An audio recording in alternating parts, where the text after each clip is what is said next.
This is the today's subject. Shall we start? Ready? 3 seconds. Assalamu alaikum. How are you? Nice meeting you. So, Imam Khalid will come and chase all of you this way. So, either you do it now or an hour later, but you have to do it. So, come closer.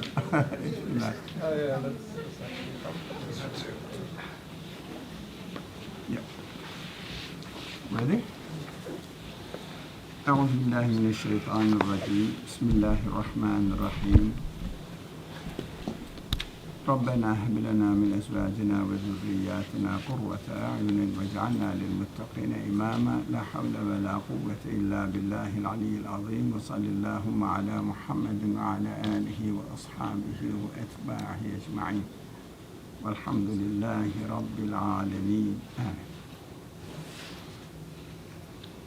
إن مع العسر يسرا. Always there is an ease with difficulties. So living according to the requirements of a religion seems to be very difficult. But if we are careful, it comes with ease. So it is not really essentially difficult, but it may be difficult because of our attitude, not because in itself it is difficult. If you like, we make it difficult. So we all know that Islamic worldview is established on Tawheed, oneness of God. And oneness of God is summarized in the phrase, La ilaha illallah. It is not very difficult when we take it, this phrase, as something that we have to say. It's not difficult to say. Of course, we say La ilaha illallah, and that's it. But at the same time, living with La ilaha illallah is not hard, but because we don't pay attention to the importance of La ilaha illallah or the importance of the content of La ilaha illallah, that's why it looks like very difficult, and we run away from it. Well, it doesn't mean that we deny, but we run away from La ilaha illallah and into, in quote unquote, religious life, and make it harder and harder for us because it doesn't have a religious activity, a ritual, or any other thing that we do in the name of religion. It doesn't come from a substantial base, satisfying base, then doing the action becomes very difficult. What makes religion difficult lies in our attitude. That's why I said in the beginning, our attitude makes religion difficult. Not the religion itself is difficult.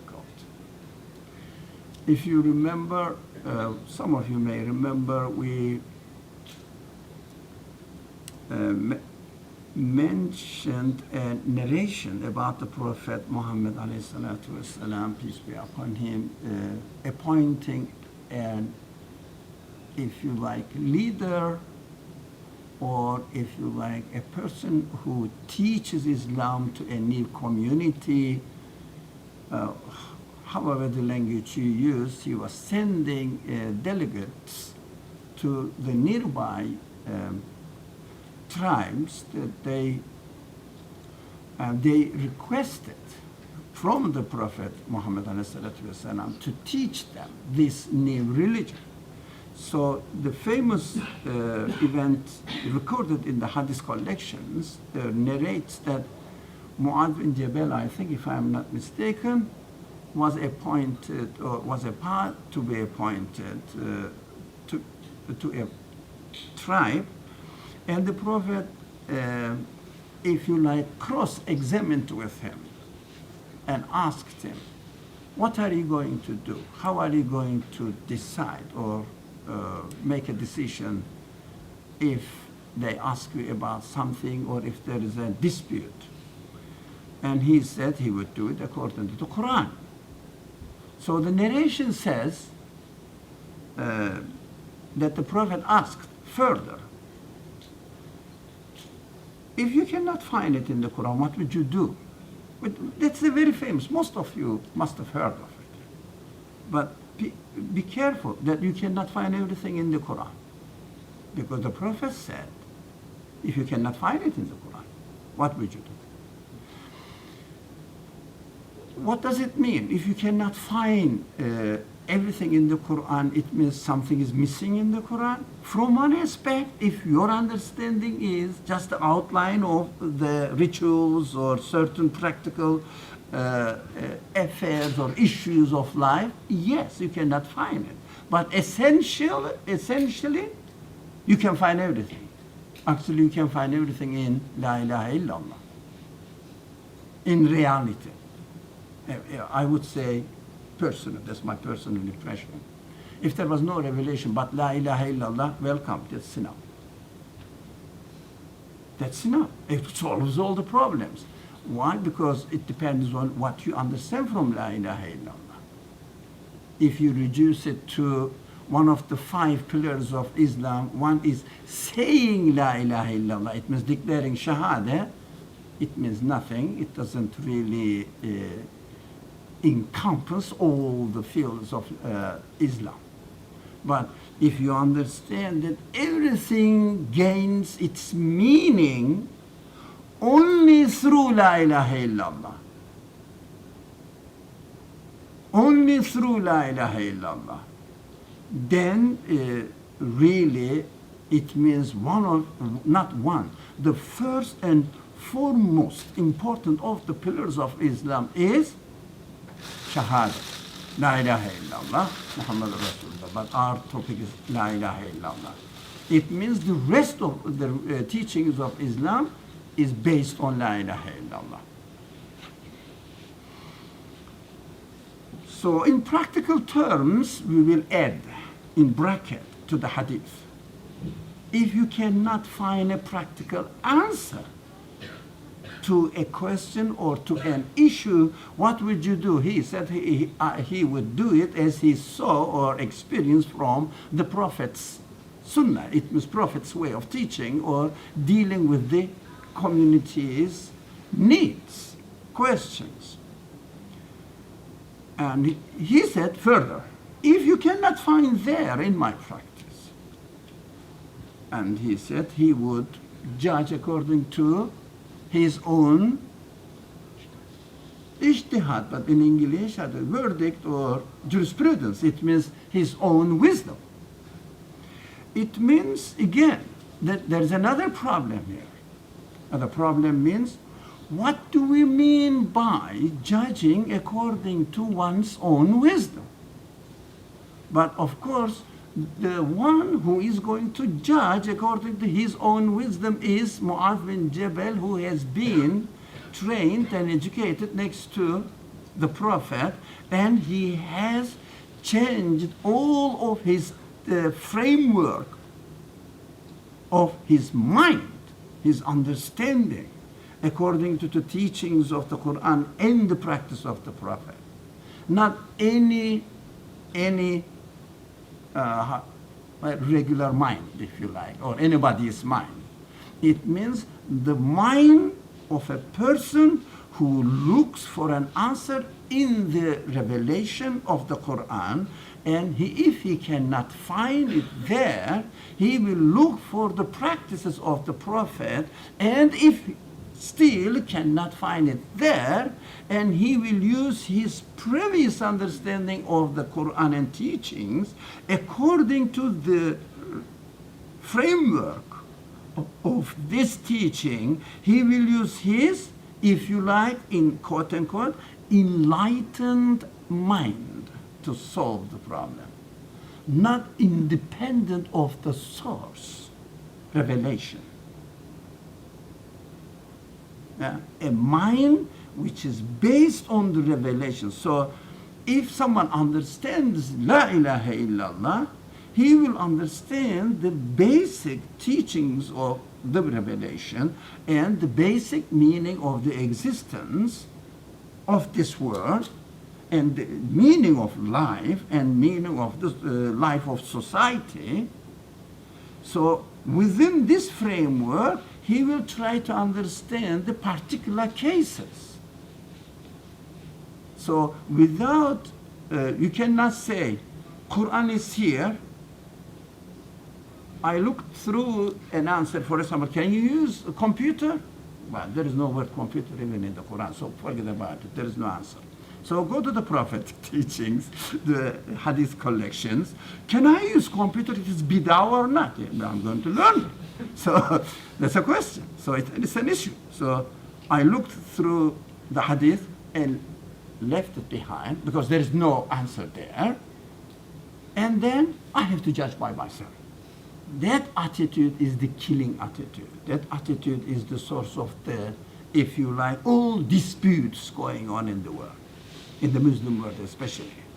You know, can you use your mind? Can you use the mind and reason alone cannot find the truth? All these baseless arguments come from not defining what your own judgment is according to the teachings of the Prophet, which Prophet, peace be upon him, approved Muaz bin Jabal's answer, yes, you will do it according to your own wisdom. Yeah? He approved it, confirmed it. Because your wisdom will be shaped by the teachings of the Quran and teachings of the Hadith. So come to the foundations. My intention in narrating this Hadith, although giving a short glimpse of how to read the Hadith. Yeah, don't read it straight, you can't. So just an exercise. From time to time we do this exercise, how to read the Hadith. So he said, the Prophet, peace be upon him, added, okay, that is fine. You can do the job now, but try not to make religion difficult. What does it mean?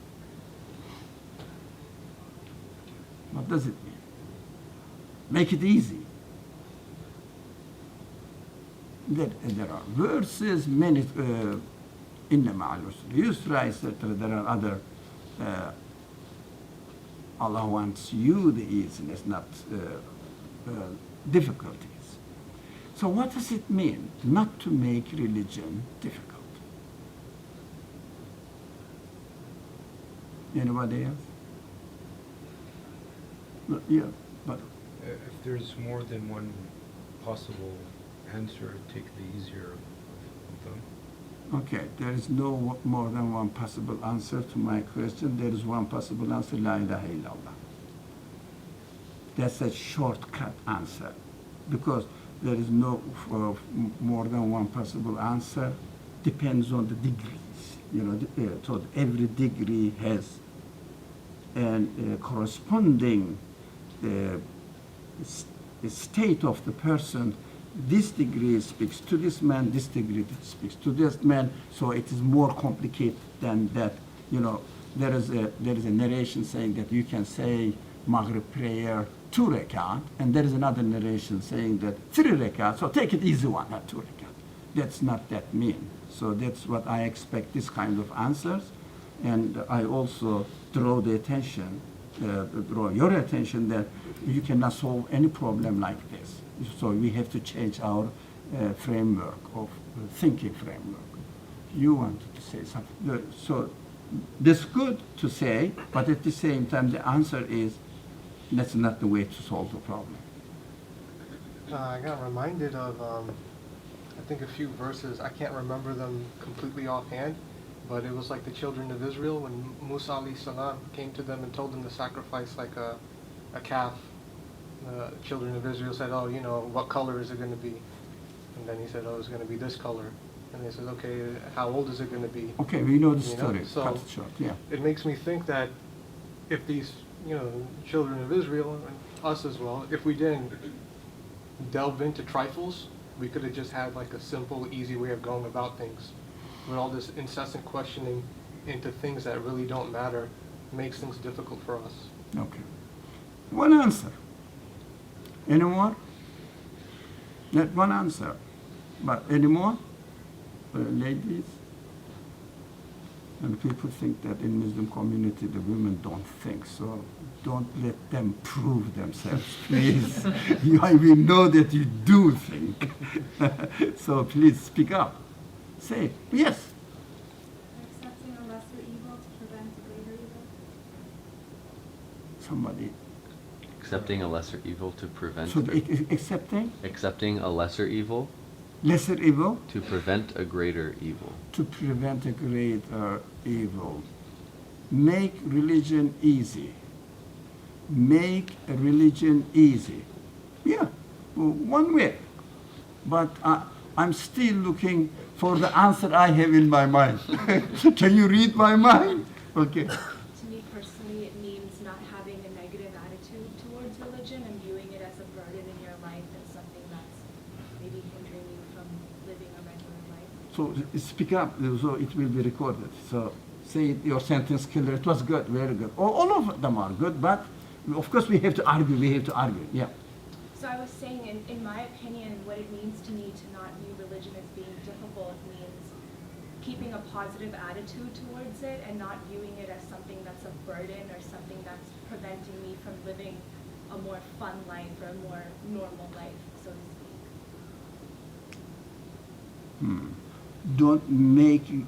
Don't use religion as a means of making your life difficult.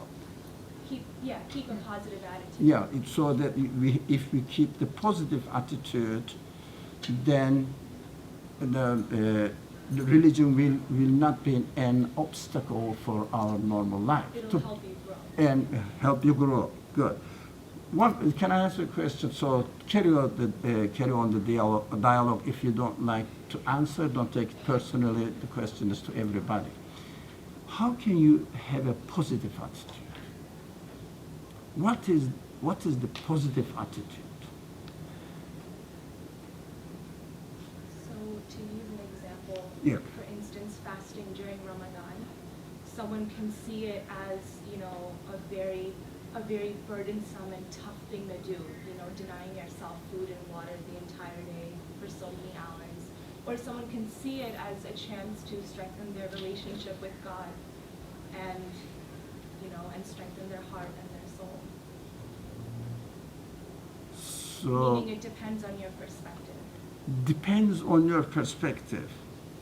Okay, if I really feel that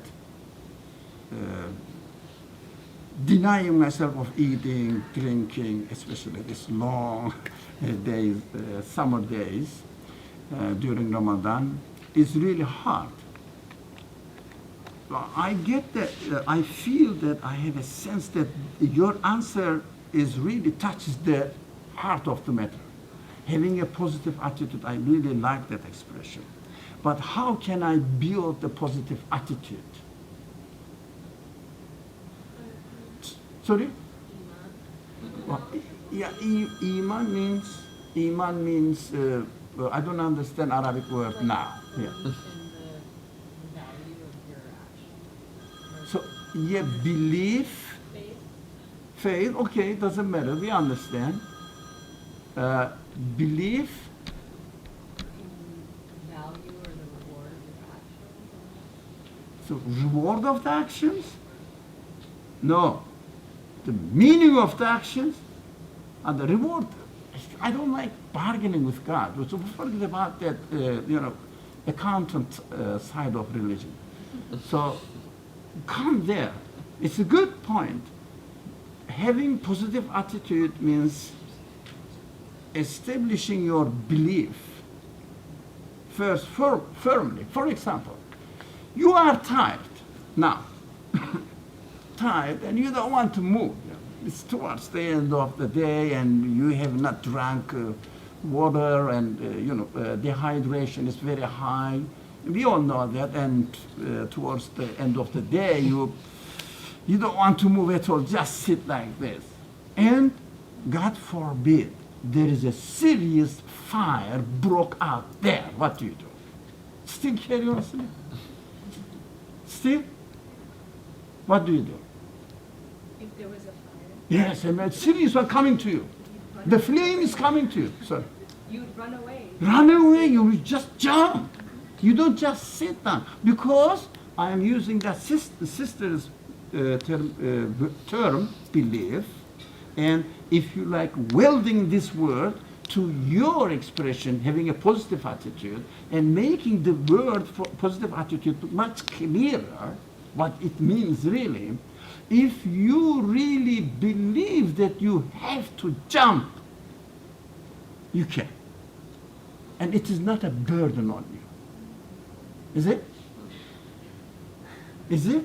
So if you really are convinced that your being in this world is to acknowledge who your Lord is, any means will take you to acknowledgement of your Lord and take you to the presence of your Lord will be easy for you to do it, whatever you want to do.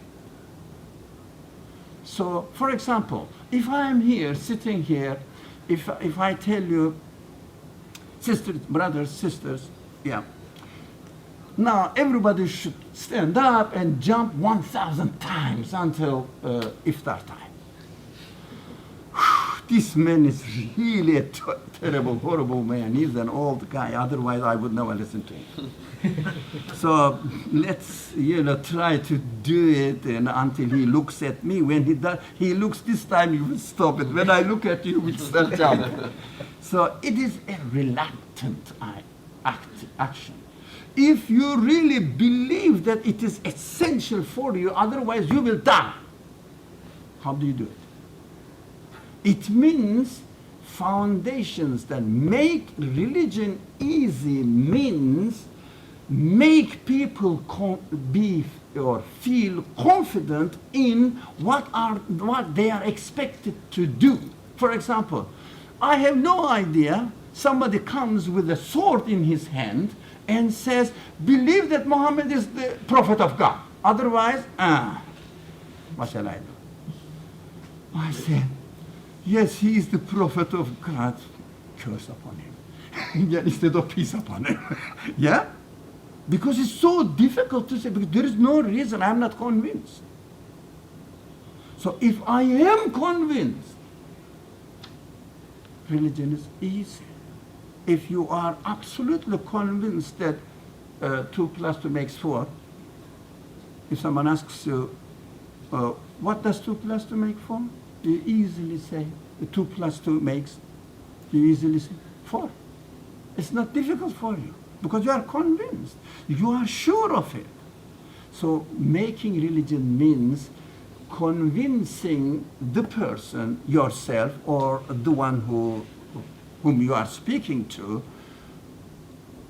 about the truthfulness of what religion offers to him. If you speak to me in a non-convincing way and telling me that in Islam we have to do that, it will be a burden on me. So make it easy does never mean that reduce the 4 rak'ah of Salat Isha, night prayer, to 2. Or 30 days of Ramadan, make it 15. It's short. Or from the dawn to dusk, now make it from the dawn to the middle of the day and then start again. Why not? With a good intention. It's to make it easy. It's not the way of making religion easy. That's what we have to understand. Making religion easy, yeah, I recognize that. Yeah, making religion easy means make anything to do with religion to a person, human being, that he can easily accept it, digest it. That is the way to make religion easy, not in material sense. Okay, your turn now. I feel and I think that love, teaching religion to love, and to love Allah and to learn to love what we do, or the love of Allah, makes it easy. So how are we going to love of Allah? We studied that one. You know, do you think that, for example, anything here, can you love this one? If it is nothing to do with me, why should I love it? You know, but something must become lovable to me, so that I will love him or it or her, whatever. But how can I love? For example, let's say a couple, so love your wife, but he or husband, but he sees no value in it, him or her. How can I love? Because I have no virtue. No, according to me, he or she has no virtue. So love comes as a result of belief and acknowledgement and then love. So love is not the starting point, although it's on the way. So we have to establish the first, belief. And then belief means confidence. And then submitting to it. It means acknowledging that whatever you are confident about is really a part of yourself. And then inevitably love comes in.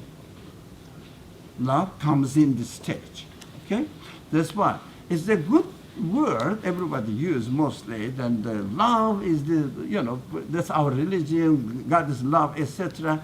But we have studied on several occasions that this claim needs to be established. Yeah, it is a good word, but needs to be established. It has prior stages. Now, in Islamic tradition, the stages goes in this way: believing God, which is al-iman billah, and acknowledgement, being aware of what you believe, al-ma'rifah, ma'rifatullah, and then muhabbatullah. And then there is a fourth stage further. It is out of our time now, we don't have so. Let's go and study something, okay? So far, we understand that why La ilaha illallah is the most important element in one's religious life, because if we really appreciate the importance of it, if we really train ourselves in La ilaha illallah, the more we train ourselves in La ilaha illallah, the easier the religion becomes. Otherwise, starting not from the foundations, but what to do and what not to do, do's and don'ts, religion becomes extremely heavy, and it is against the teachings of the Prophet. Don't make religion difficult. Make it easy. But I'm always afraid of taking the questions who have never been to our halakas. But that's your right, you are here. I respect you and really appreciate you. But, if I don't agree, please don't feel offended. Please go ahead.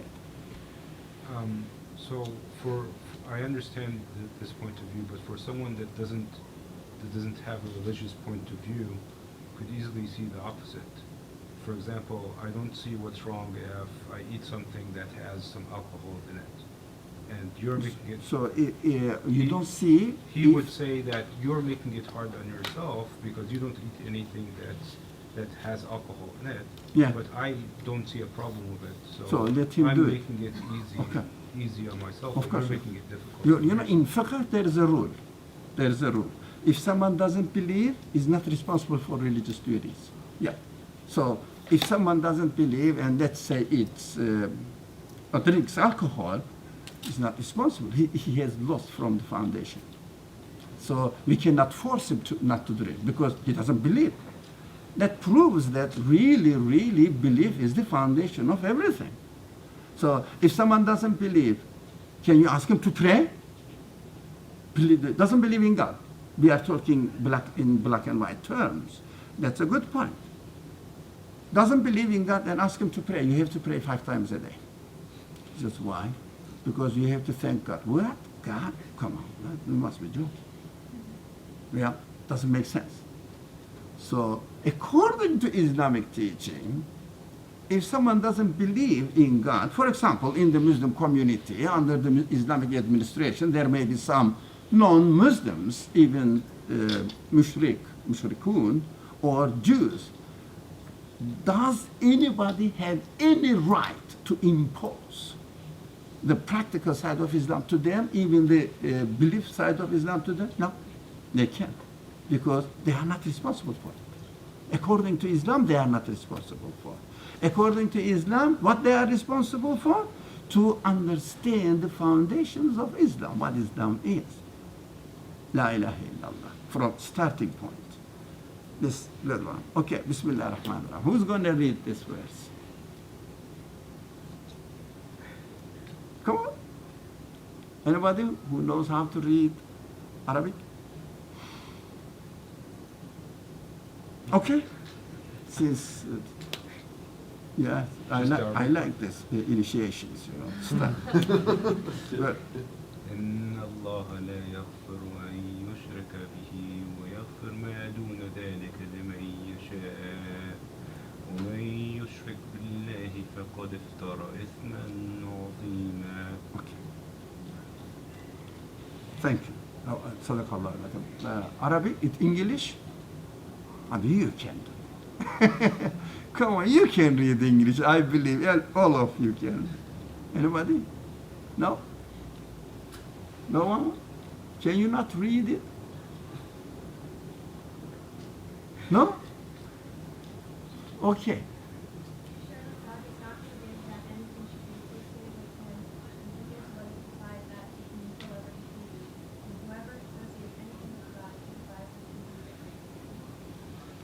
So why I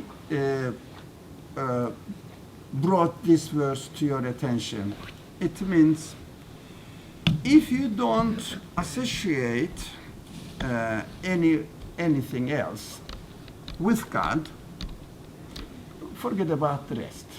Allah forgives them. Okay. Is it wrong? No, to me it's not wrong. It's right. Don't associate anything with God, and don't forget about the rest. So we practically say that, okay, I don't associate with God, and I don't want to pray, I don't want to do certain things. Is it really correct? What does not associating anything with God mean? It means, what does La ilaha illallah mean? What does La ilaha illallah mean for a person?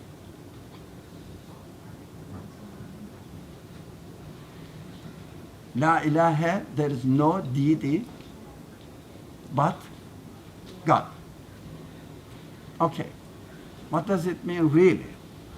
So that God says, if you don't commit shirk, this is in Arabic, shirk means associating anything with God. It means giving a deity to anything else than the creator, owner of the universe. So of course we understand that it's a huge sentence, isn't it? The phrase. Isn't that very, very huge sentence? Yeah, La ilaha illallah. There is no God, there is no deity. It means, who will explain roughly, as much as you can, For example, give some examples. La ilaha illallah. Give some examples. Anybody? Give some examples of la ilaha illallah. When you say la ilaha illallah, what do you mean? Give me examples of what you mean.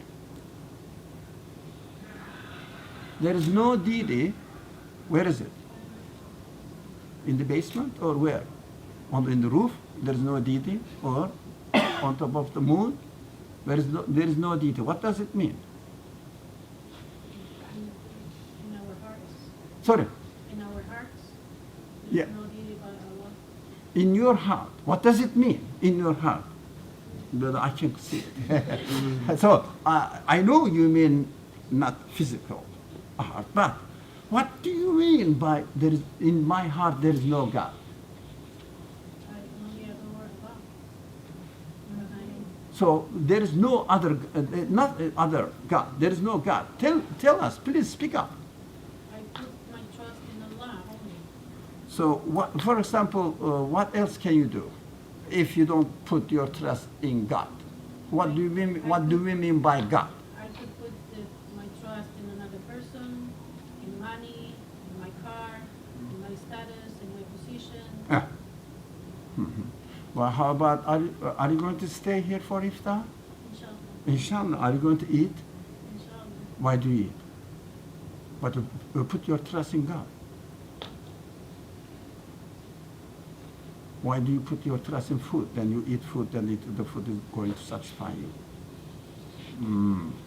Anybody? More. So more. Okay, let's listen to this gentleman. He doesn't speak very often. Okay, speak up. Mm-hmm. La ilaha is recognizing the source of everything in creation, where everything comes from and where the ultimate source is. So for example, you use food as an example. Although, yes, we're grateful that food is being provided for us, we need to recognize the source of the creation of that food. And that is La ilaha. So la ilaha means while I am eating the food,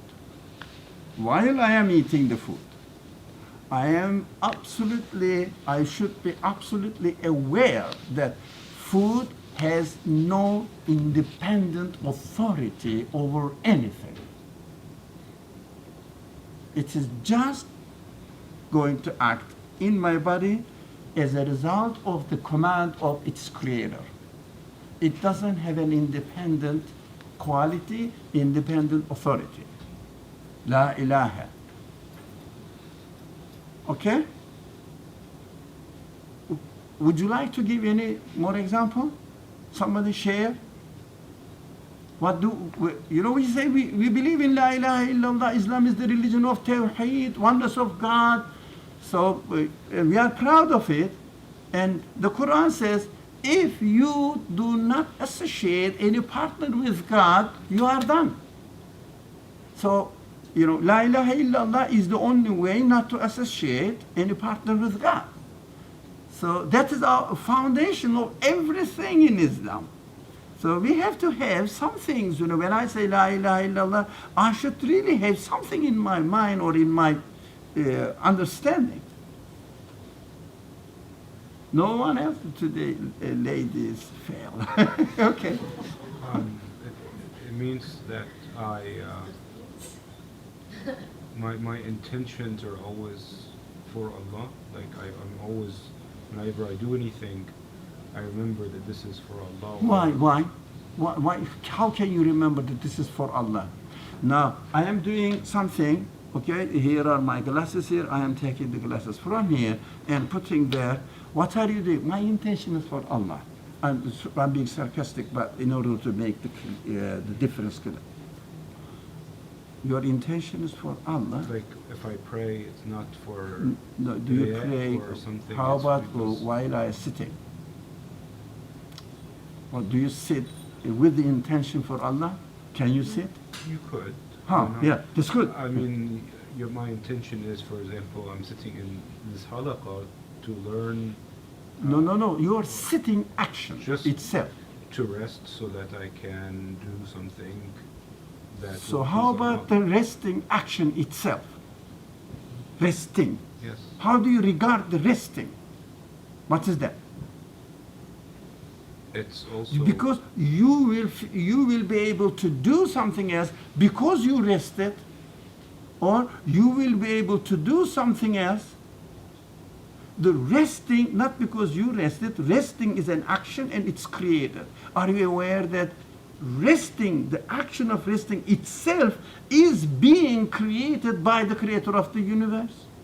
La ilaha illallah. Another example. Anybody, ladies, come on, please. No? If you ask them, what do you do? I do a PhD in Columbia University. Are you a Muslim? Yes, I am a Muslim, of course. What does La ilaha illallah mean? I'm joking, of course. But at the same time, please speak up. It's the heart of your religion, La ilaha illallah.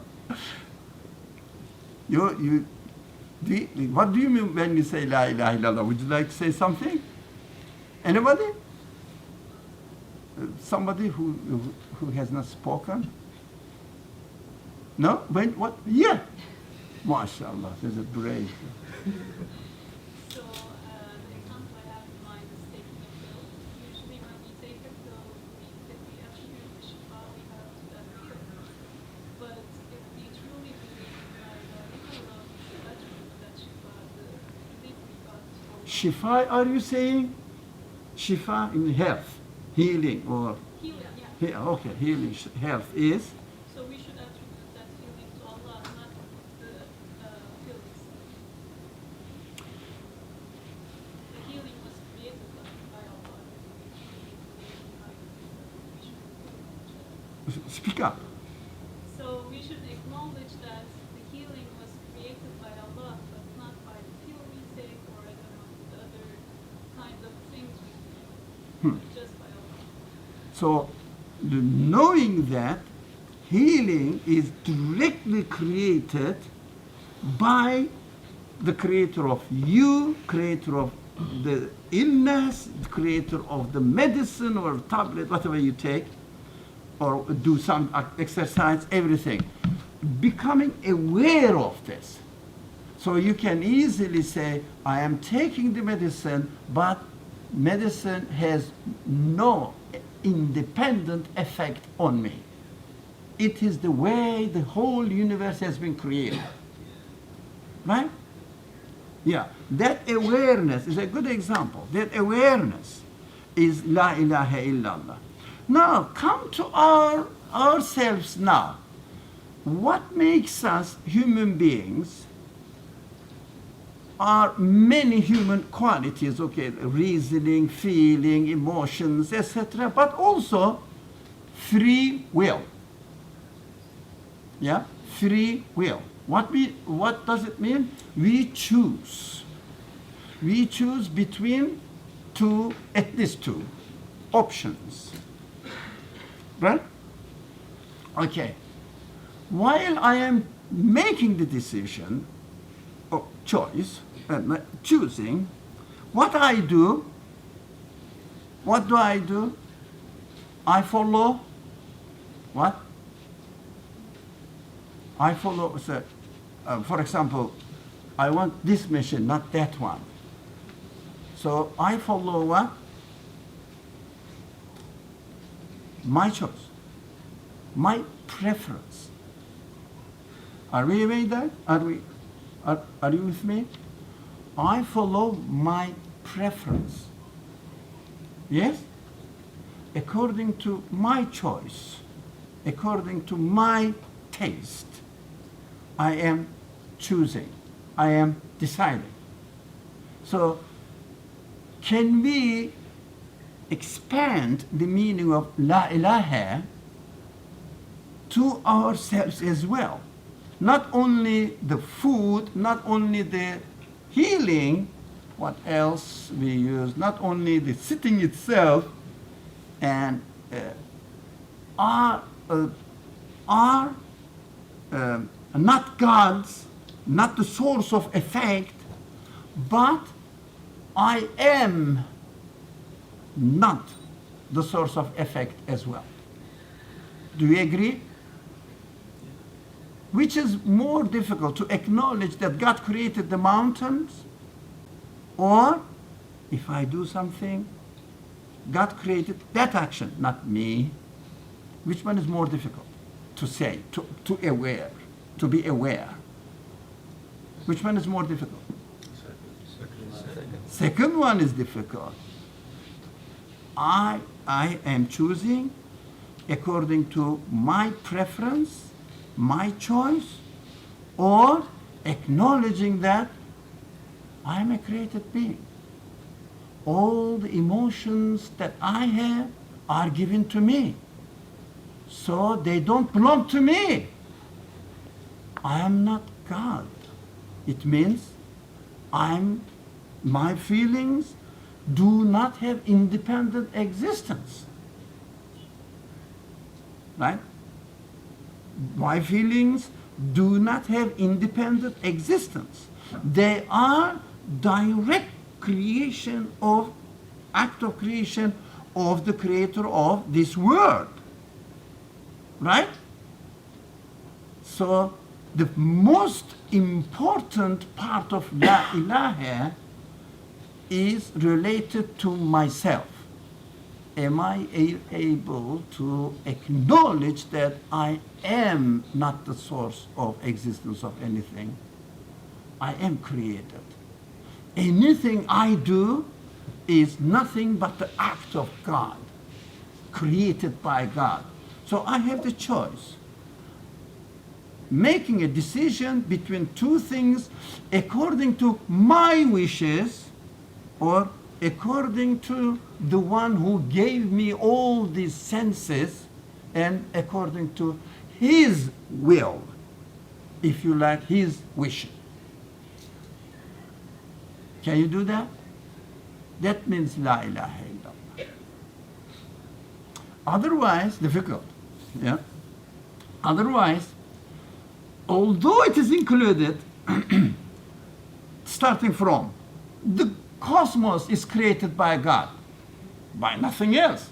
Yes, La ilaha illallah. But it is far away. Have you ever seen any president of America who said that I created the cosmos? Or any, sultans, the emperors said that I created the cosmos? No, it's so easy to say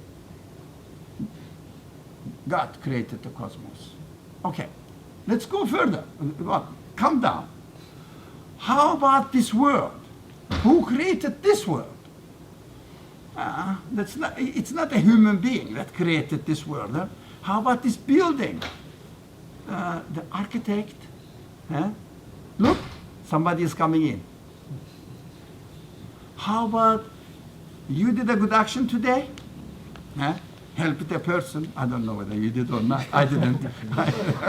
So you did a good action, and you ask yourself, who created that action? I did. But you said La ilaha. What's going on?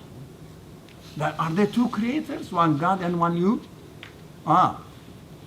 So when you understand that La ilaha means accepting no partner whatsoever who has the divine quality, including myself.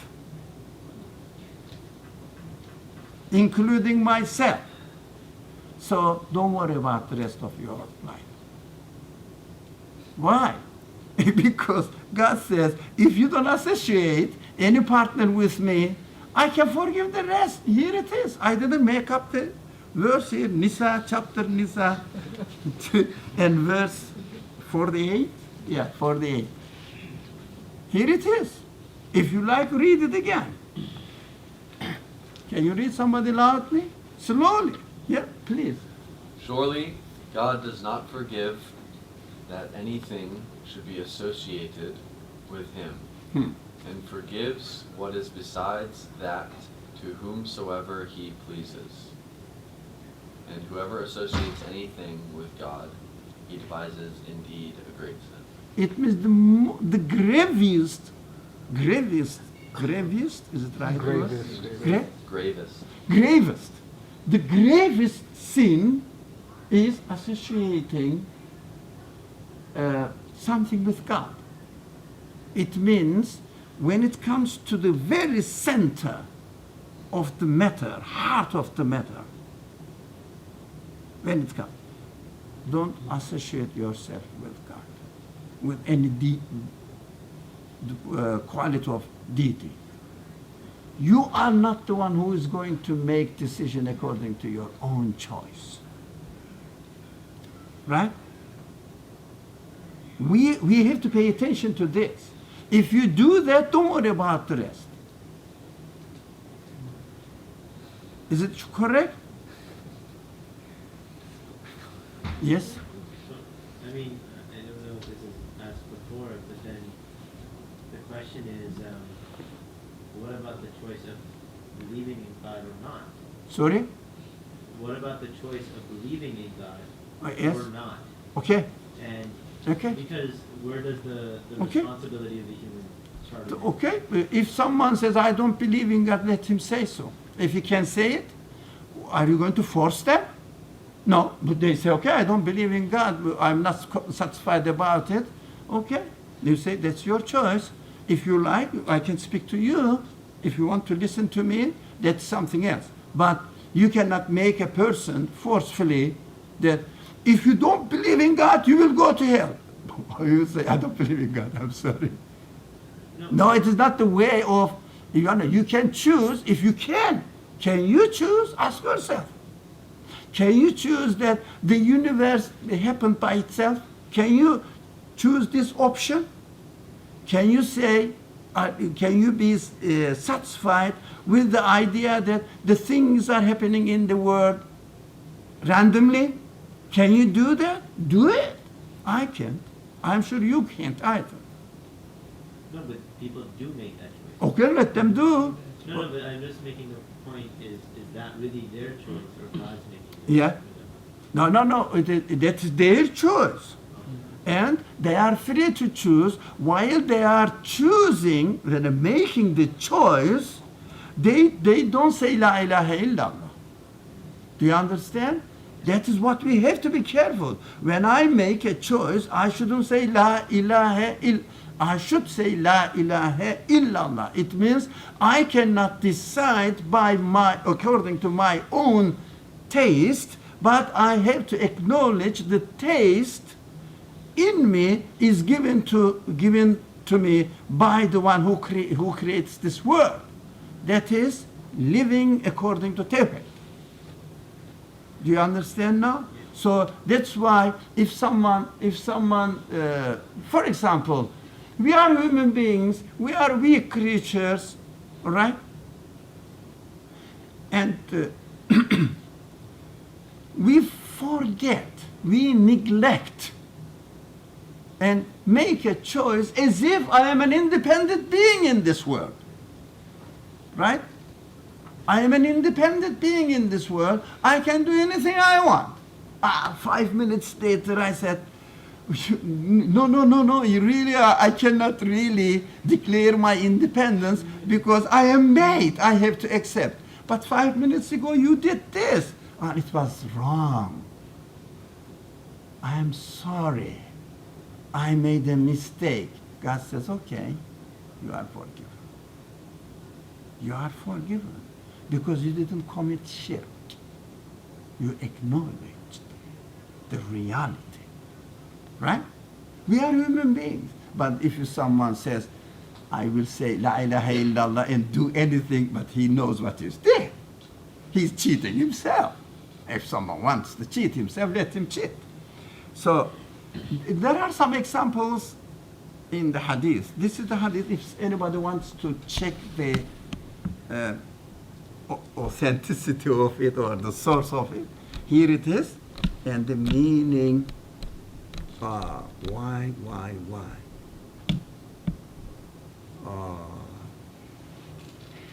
Okay.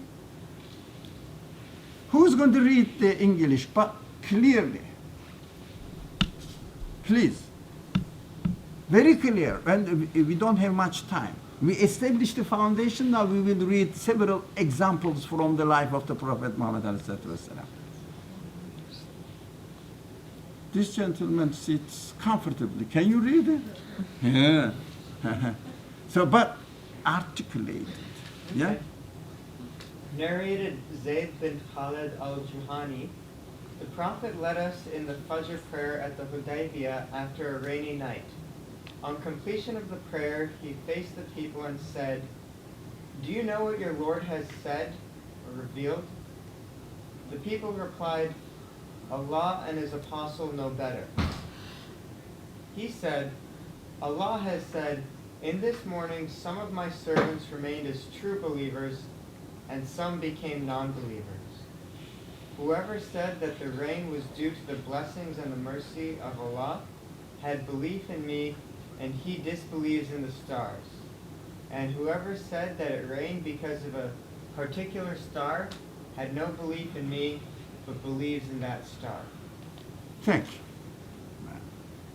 I appreciate that, really. So, what does it mean?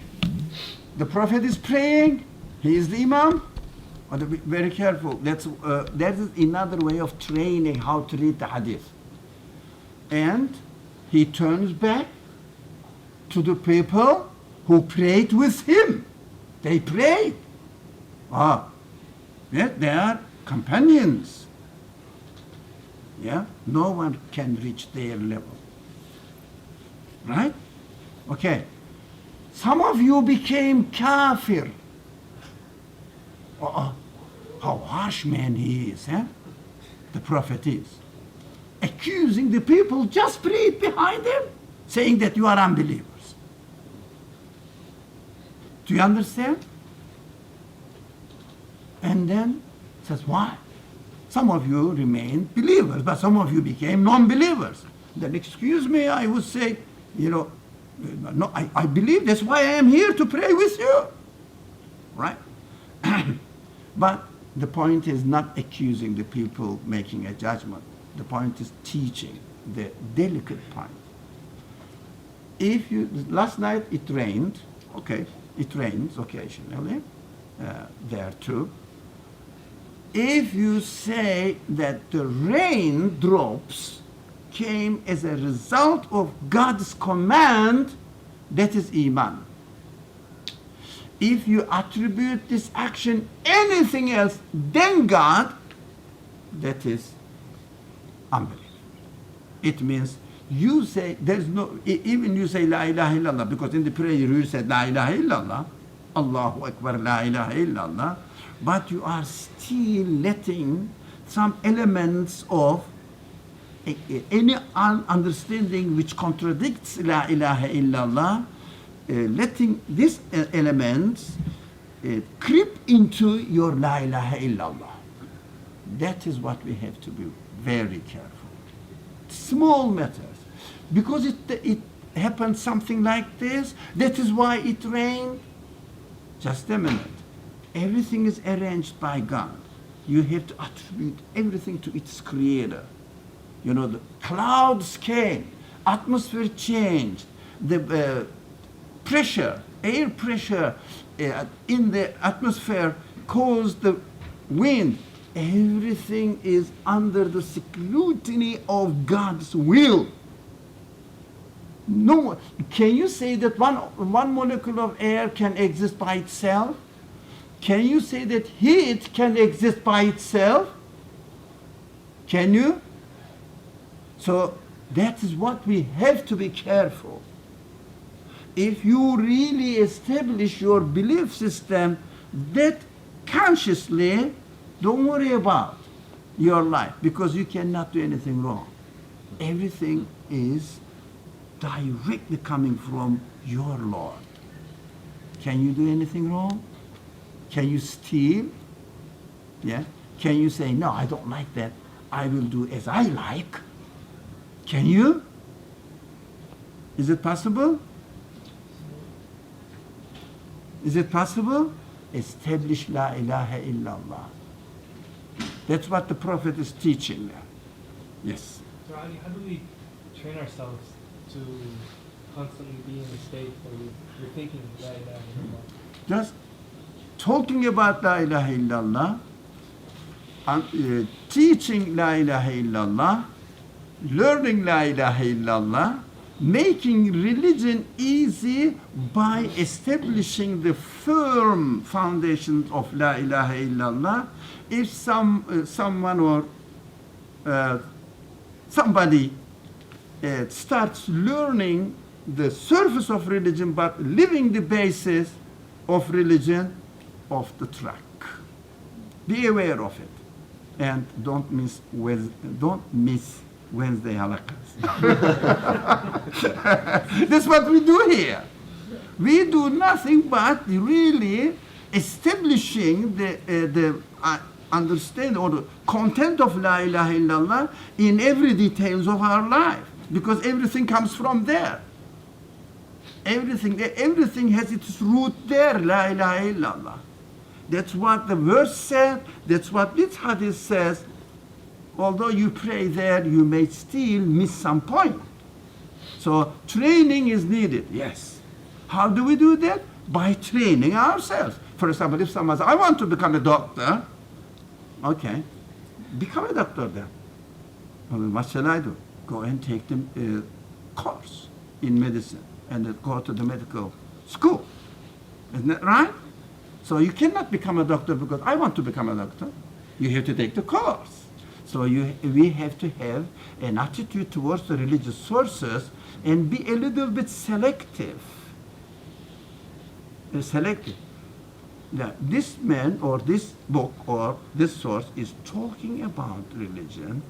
Is he establishing the foundation and extracting everything from this foundation or not? Be careful. You are clever enough to understand that. So training is based on this need. Okay? In other words, it's a long one. Please, again, somebody, it's a long one, but we shouldn't misunderstand. Somebody with a loud voice. It's a long one, 2 pages. Look. Again? So, would you like to be paid for it? Okay. If you ask for payment, well, I say yes, okay. Then I said, I want as well. So you will. Sorry. This is a long hadith, but I took the part of this hadith which is related to our subject. But please, don't misinterpret it. Don't shortcut.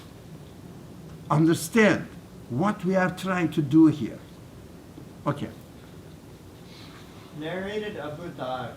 Once I went out at night and found Allah's apostle walking all alone, accompanied by nobody, and I thought that perhaps he disliked that someone should accompany him. So I walked in the shade, away from the moonlight, but the Prophet looked behind and saw me and said, "Who is that?" I replied, "Abu Dhar, let Allah give me sacrifice for you." He said, "Oh Abu Dhar, come here." So I accompanied him for a while, and then he said, "The rich are in fact the poor on the day of resurrection, except him whom Allah gives wealth, which he gives to his right, left, front, and back, and does good deeds with it." I walked with him a little longer, then he said to me, "Sit down here." So he made me sit in an open space, surrounded by rocks, and said to me, "Sit here till I come back to you." So, can I interrupt you here? Because it has another page. So be careful. The Prophet mentioned about action.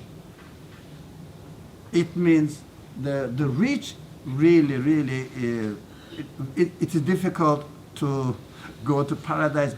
Rich means, there are lots of things to say. Rich doesn't mean that a person who has wealth, money. No, rich means a person who has been given a lot of ability.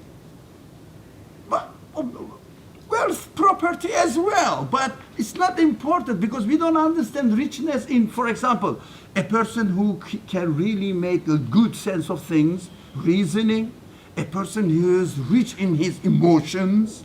We don't get to that point. We always say that somebody is rich means, oh, he's a lot of money. No, that is a very simple-mindedness and reduction.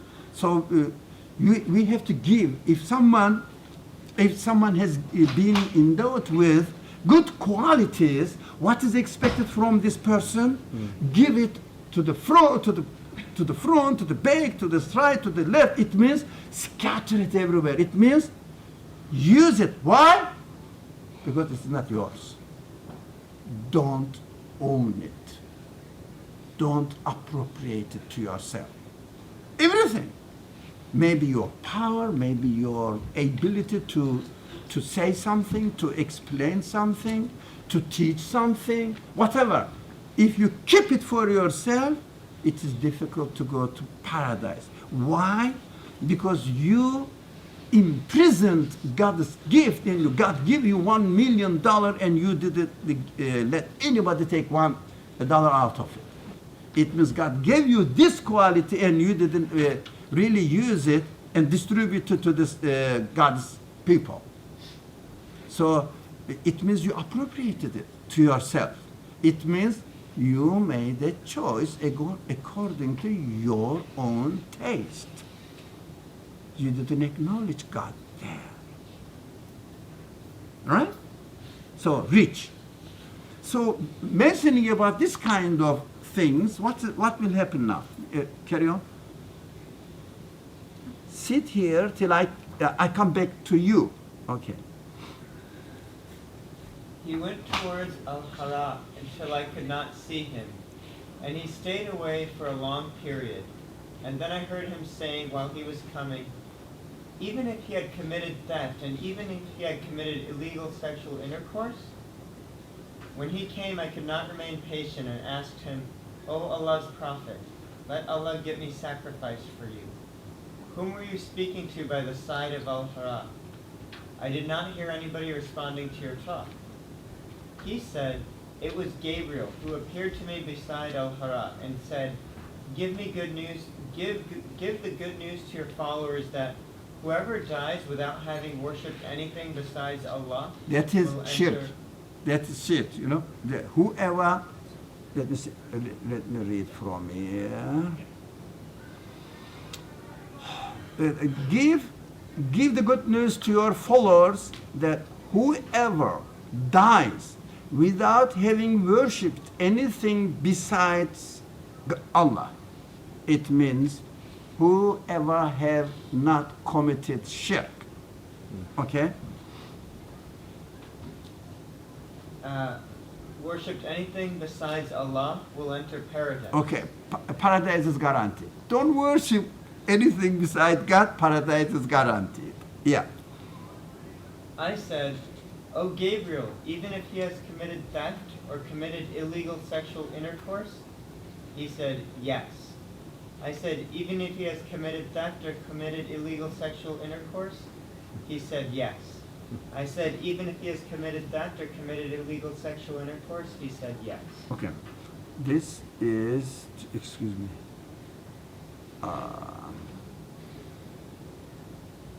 This is from them. No. Why? Okay. No. I don't know. Okay.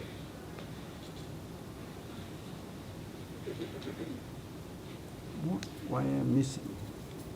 So what I am. What's going on here?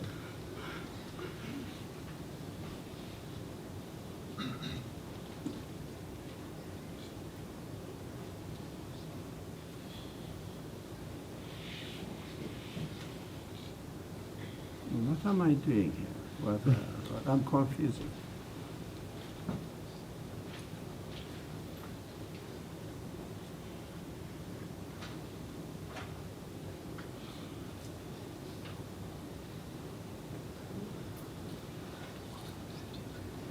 Okay, here we come. This is from Bukhari, Kitab al-Riqaq. You can find the hadith. What we understand from here, the Prophet is drawing the attention to not committing shirk. Okay? If you do not commit shirk, it means whatever you do doesn't matter. No. That's what we have to understand. If you do not commit shirk, you wouldn't do that anyways. So if you don't want to be a thief, establish La ilaha illallah firmly. Is it time for iftar? Oh, I'm watching this. Is my name? Sorry? We have 10 minutes. Okay. So they are distributing. So it means try to solve the problem from the root cause. Don't say, I am not going to be a thief. I am not going to be a thief. I am not going to steal anything. You cannot solve the problem. You cannot really prevent yourself from becoming a thief. But if you establish the foundations firmly, it means if you really, really understand that everything must be done under the lordship of your creator, then you can stop yourself from doing something wrong. That is what we understand from this hadith. Otherwise, so if we are human beings, we might have done something wrong. And of course, if we establish La ilaha illallah, that's what we have been studying, then we know that we can save ourselves from committing. Yeah. So, I'm just going to try to interpret what you said. It sounds like any effort to probably commit dhikr or avoid shirk, any effort to avoid shirk is a shield against sin. Yes. Right? Exactly. Now, I'm going to be a devil's advocate. If you do commit sin, Yeah. does that mean shirk was done? No, Or was that no. forgetful? It means you are weak. You are weak in establishing the foundations. So go back to the beginning and establish the foundations firmly, so that the religion will be easy for you. It means not to steal will become very easy for you. Yeah? That's what the hadith is teaching us. Otherwise saying that, okay, it's not important, you can be a thief. No. Hadith is really giving us a tactic, how we should really educate ourselves. All right? So another hadith, but I apologize for those people who come late because they don't know where we are coming from. So they will say, oh, they are really here in the masjid. There is an old guy who is encouraging people to become a thief and commit. So, Hafadhan, it is not me, the Prophet is doing that. Okay, there is another hadith now. This is from Bukhari again, and here it is. And somebody from sisters, or ladies, or women, or girls? Okay, anybody can read in an articulate way? Anybody? Slowly, firm. Would you? Narrated Anas, Slowly. Yeah. the Prophet said, whoever said La ilaha illallah and has in his heart good faith, equal to the weight of a barley grain, will be taken out of hell. And whoever said La ilaha illallah and has in his heart good faith, equal to the weight of a wheat grain, will be taken out of hell. And whoever said La ilaha illallah and has in his heart good faith, equal to the weight of an atom, will be taken out of hell. So what we understand from here, from this hadith, did you follow the hadith? Which was on? So, What we understand from this hadith, it means if you don't want to go to hell, if anybody doesn't want to go to hell, it's better for this person to establish La ilaha illallah in his life.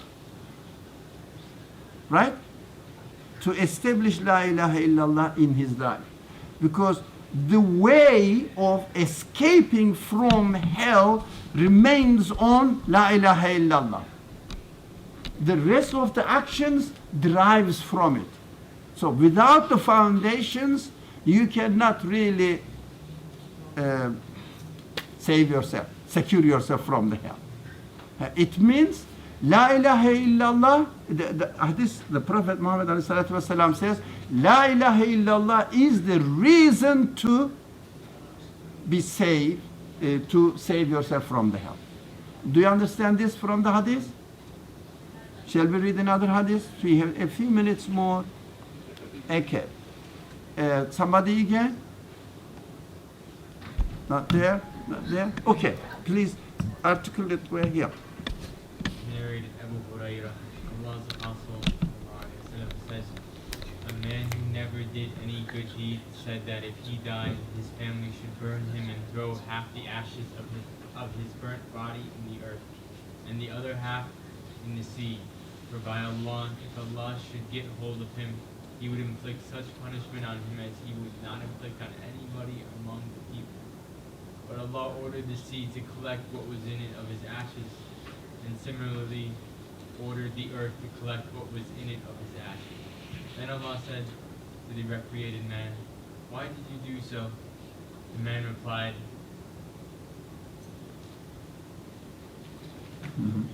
for being afraid of you, and you knowing it very well. So Allah forgave him. What do you understand from this hadith? What saved him from hell? His awareness of God. In summary, right? His awareness of God saved him from this hell. Because he was so conscious of him, that he was so really said, no, I am a bad man and God is there and he's going to punish me, I know of it. This awareness saved him. It's a beautiful hadith. Take it, look at the original. Again, so it is Bukhari, volume 9, page 439, hadith number 597.